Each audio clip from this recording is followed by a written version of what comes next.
25 years ago, I sold my soul to the devil to become a corporate executive. I quit it all to play the blues. My name is Tom The Suit Forst, and this is Chasing the Blues.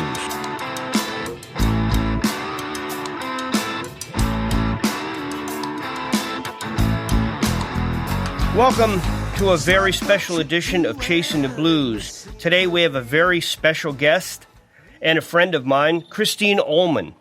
She's singer-songwriter extraordinaire and a noted musical scholar. She's a historian, and I've asked her many times about many great blues artists, and she's always given me information I could not find anywhere else. They call her the Beehive Queen. She's been inducted into the Blues Hall of Fame. General public might know her as a featured vocalist on Saturday Night Live. Beyond that, she has performed with many, many notable blues artists. Hey, Christine. Hey, Tom. How are you? I'm doing great. So today, you had given me a list that was longer than my arm of blues artists that you have played with, but one really stuck out, and that was Eddie Kirkland. So I thought maybe you could share some background and some stories about him, if you don't mind. You know, I'd love to talk about Eddie. He's so well known around the world. He died at the end of the 1900s. 1999, I think, passed away. But Eddie Kirkland was a real Renaissance blues man in the sense that, as a guitar player, he started out seconding John Lee Hooker in Detroit on Hooker's really seminal late 40s, early 50s recordings, where John Lee Hooker was formulating the thing that later became so famously John Lee Hooker. Yeah. Eddie Kirkland was right there. He then moved on in the 60s to be a member of Otis Redding's band, which is two complete opposite styles of playing. Absolutely. And two really different genres. He loved the blues, but he also loved soul music. And I would say to people, he's really a soul blues guitar player. But he also could play like Jimi Hendrix. He could play a really distorted, rockin', kind of blues as well. He had a wonderful album on Vanguard, a wonderful solo album called It's the Blues, where he played with a band, sort of 50s, 60s albums like Lou Rawls, when Lou Rawls made blues albums. This was kind of the way this album sounded. Mm-hmm. He had a real strong singing voice, and visually, he was just a complete trip. He had a metal plate in his head, so he would always wear either a turban, although he didn't always wear a turban, or some kind of a hat. Now that I didn't find anywhere, see? Yeah, metal plate in his head. And Eddie had grown up with a lot of Jamaican influence. He grew up raised by a woman who he thought was his mother with a woman that he thought was his sister. It later turned out they finally told him that the woman he thought was his mother was his grandmother, and the woman he thought was his sister was his mother. Wow. She'd had him at a very early age. There was a lot of Jamaican influence. His grandmother, for instance, might have even been Jamaican. I'm not sure. He and I would talk a lot about, different things. But one of the things about Eddie was that he also was kind of a jam band guy before jam bands. He loved to get on stage and just set up a groove with the band. Mm-hmm. Sometimes just a one-chord groove. And then he would extrapolate a song, out of that. So if I was called on stage with him, the band would be at a big festival or something, the band would be churning along, and I'd realize, oh no, this is no song I've ever heard before. He's making this up as he goes along. And so then I would have to go in between his words and make up a verse of my own or whatever, which was pretty easy to do. Did the audience buy it? Oh, yeah. The audience never knew what we were doing. Never knew. They all thought it was some new thing that he just hadn't recorded yet or something. So he loved to do that as well. I made 2 records with him for the Telarc label. The first one was called Where You Get Your Sugar, and there's a wonderful duet called Our Love So Beautiful, which is one of the, I think, my favorite things I ever did as a collaboration with another artist.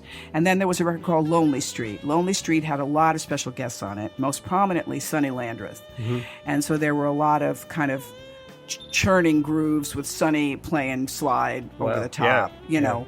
And the song "Lonely Street." I actually played acoustic guitar on one track at Eddie's urging.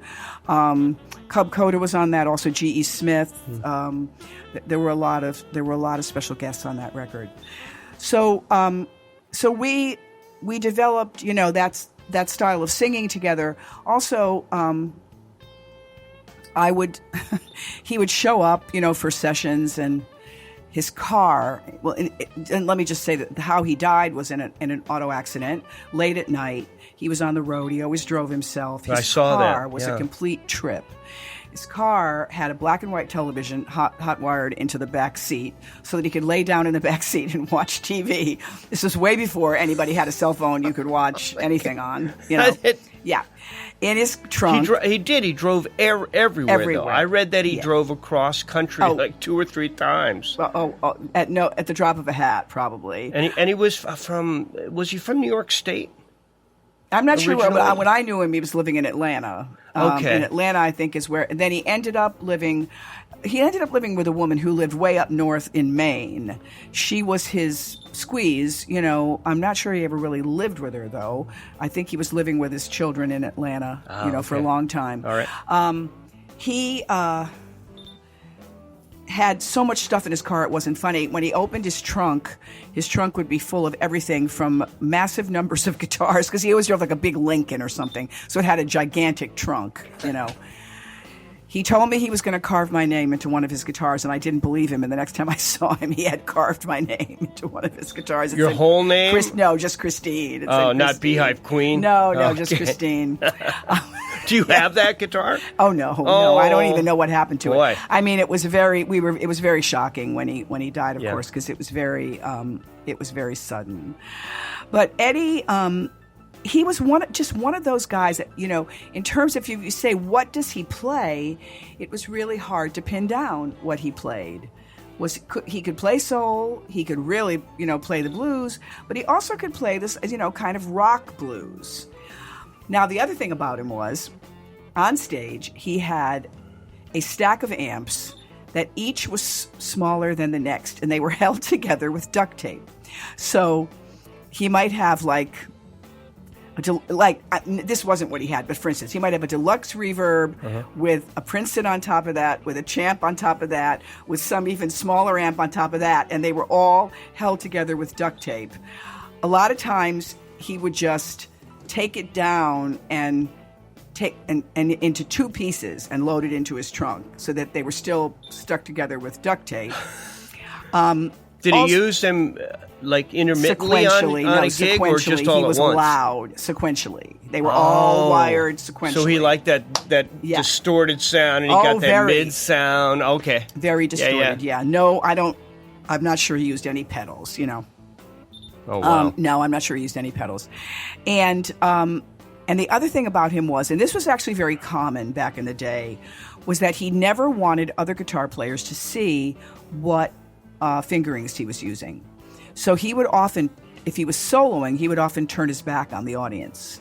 So kind of like Miles Davis, so that nobody could see what he was doing. Say he was on a gig and Eddie Clearwater was on a gig, and Albert Collins was on a gig, where they wouldn't want the other one to see what they were doing.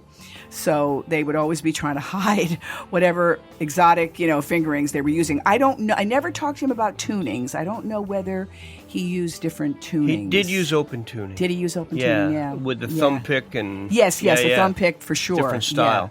Yeah. Very... He did open chording. Yeah, a lot of open chording. He would often just be wanging on chords, so that actually makes sense. He wanged a lot, you know. It was wild. It was a wild kind of show. It was not like a very controlled kind of thing like you would see Hubert Sumlin do. That'd be sort of who I also work with. That would be sort of the exact opposite. Eddie was, the other thing was he would jump off the stage all the time. I saw him. He probably was close to 70 at the time. At least he was in his 60s. Jump off a high stage with the guitar and start boogalooing with a bunch of girls in the front row. Was he wireless? Jumped. That's- No, the oh. wire was probably dragging behind him. No, they didn't care. You know? Yeah, he was lucky he didn't bring the whole amp. We young There was guitar probably players, some- we don't yeah. know what it is I to know. really get out there. There was probably some roadie from the Sure. festival. 'Cause Yeah. He didn't have a personal roadie. Running to try to make sure that the duct-taped wall of amps, tower of amps, didn't fall down and splinter. Probably holding it up while he was in the front row with a bunch of girls. He was amazing that way. When he got on stage, and this you would find this with all these cats. When they got on stage, they were out for blood on stage. Mm-hmm. Usually when I would sing with them would be in a big festival setting. They would want to be sure that they could cut the next guy that was coming on. The next guy that was coming on would have to be better than they were. So they were gonna just give everything. Yeah. Wow. Well, I know that feeling. It's not a competition. Yeah. But I know there's blood in the water. Yeah. Definitely. Yeah. I get that sense. Yes, and the audience wants it too. The audience wants to really see a succession of great, sets, and he could really do that. He was so very unusual. So did he have I'm curious now that you say this, and now you're making up words on stage. Yeah. I've been in those situations where sometimes it's fun, other times it's a little stressful. Did he have like a song list that you followed? Oh God, no. No. Did you know the? No. I mean, did he do he the would same say something keys? like, "Oh no." Oh, he would say something like, "I'm going to bring you up, Christine. Want to do 4 songs, and I'm going to bring you up." And okay, great. And I would just kind of lurk, on the side. A guy would be enjoying watching him, and I was, come on out, Christine, And then I would come out, and the band would just already be playing, and I was like, okay, it's going to be one of these. I mean, every once in a while, it might be a song that we knew, or if I was doing 2 or 3 songs, there might be a song in there. A Dust My Broom or something. Did he ever pick a song that you didn't know? No, because he knew. So he knew what you knew, right? Sometimes, we would do good. Lonely Street. Like when Lonely Street came out, of course we would do Lonely Street because I would do call and response with him on that. Sure. So we would always do that, and then and that just had a great groove to it, and great guitar parts, and Landreth, Sonny Landreth was on that particular. Yeah, amazing track. guitar player. Yeah. And so, but then eventually he would get to the jam blues, as I would call it, and the band would just start, some kind of a James Brown groove or something, and he would just start wanging on chords, and it would be we would just be making stuff up. I do that once in a while, and I feel guilty. Now I know I'm following an incredible legacy. In a great tradition. Yeah. Wow. In a great tradition. Wow. So he was a super, super interesting cat. Well, I feel like I'm one of those investigative reporters, so I'm going to ask you, any good stories off stage? Anything that you might... About Eddie? Yeah, about Eddie and you on off stage. No, we weren't. No, I didn't mean that. Well, no, it's a legitimate question. No. No, and here's the reason why. Because he was one of these guys that was so wild on stage that what you saw was what you got. You know what I mean? He wasn't like wilder off stage. He was just the same, Yeah. And I mean, and when I say wild, I mean he could be very courtly and very gentlemanly. He wasn't like drunk all the time or anything like that. In fact, I don't think he was a substance abuser at all. Because for one thing, he was all into the gig. He was also one of these guys that had to be paid in cash before he went on. You were going to give him cash before he went on. He would stash the cash somewhere on stage, probably where he knew where it was, and could see it. And so he wasn't drinking or getting high before he went on because he was too focused on what he was going to have to do. He was like a businessman. Very much a businessman. He was by himself. He often worked in New England. He worked with the same cats, but other than that, he would have a pickup band because it wouldn't be that hard. The pickup band might have had to learn maybe 3 songs that came off his records that weren't shuffles or weren't 1/4/5 progressions. Oh yeah. But the rest of the time it was 1/4/5s, and so I think that's where I got that he might have been from the Hudson Valley. That he played up there an awful lot. He might have. And then it said he went to California. What I had read. He went to California. Yeah, no, I don't think he was from the Hudson Valley. In fact, okay. There was definite Jamaican roots in his family, without question. I don't think he was born in Jamaica, but his grandmother very well, or mother. No, his grandmother very well might have been.